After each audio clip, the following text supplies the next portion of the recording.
My name is Associate Professor Emma George. I'm the Program Director for Occupational Therapy at the University of Adelaide.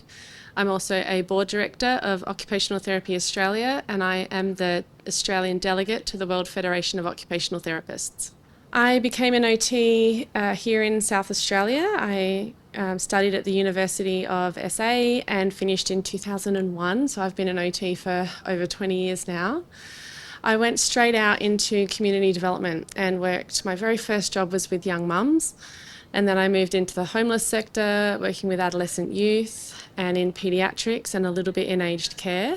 Then I moved overseas and I worked as an international volunteer in Central Asia, and I worked mostly in a baby orphanage there. I moved back to Australia and wanted to really expand my knowledge on social determinants of health and community development theory, so I did a Masters of Health and International Development at Flinders.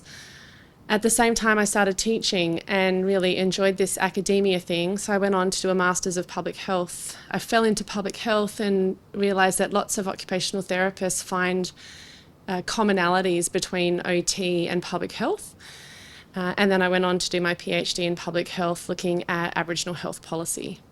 So I guess that's my main education points. I came to the University of Adelaide here in a leadership position in a pre-COVID world, and we started a new School of Allied Health Science and Practice, and we launched occupational therapy, physiotherapy and speech pathology, and had graduates for the first time last year. Now heading into a new chapter with the merger for Adelaide University.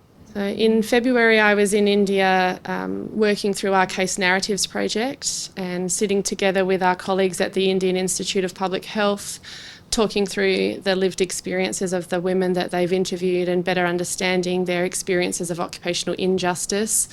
They are experiences of marginalisation, alienation, imbalance, where they might be over-occupied, under-occupied or unoccupied with the things that bring meaning and purpose. And really developing an in-depth understanding of what that looks like and what that might mean for the future. And one of the key things that the women have shared with us is their passion for telling their stories. And our colleagues in India have said to me, wouldn't it be amazing if we could work with the media there to champion stories of women's empowerment and share all of these incredible lessons across India and the region. That's the most recent work. I'm heading back to India again later in the year. We've developed a workshop series that we'll deliver at some partner universities to provide training for future occupational therapists in qualitative research, occupational justice, and the use of this new research tool, the Modified Occupational Justice Health Questionnaire. So that's coming up in the very near future.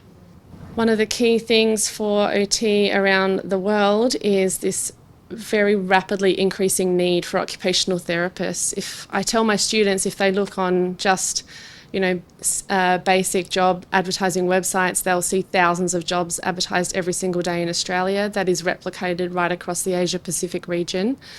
Young OTs, very raw out into the profession, being promoted really quickly.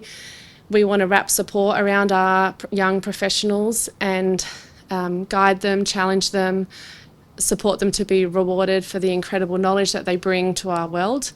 But the rapidly increasing demand for occupational therapy globally is skyrocketing. I enjoy working with people. So I enjoy the team that I have been fortunate enough to build. I enjoy the PhD students that I get to work with and seeing them grow and be inspired to change the world. I enjoy working with the academic team and watching them teach our students here and the development of occupational therapists sending them out into the big wide world. But I also really love working with marginalised communities, and we've seen a real shift in research from doing research to people, moving more towards doing research for, and now even doing research with. And it's much more authentic and collaborative if we really want to achieve co-design in what we do. And that brings me great joy. Advice for future OTs. I get asked that question a lot. Why should people want to do occupational therapy? Future students are really drawn to our profession because they care about people, they care about communities. and they want to do with people. It's an active profession. We are in a really privileged position to journey with people and help them to do the things that they love. So it's creative and it's fun and it can be different every day.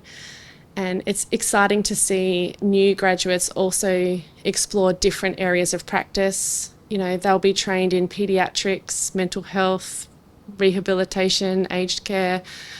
It's so diverse, our profession. So there's something, I think, for everybody who cares about health and cares about people.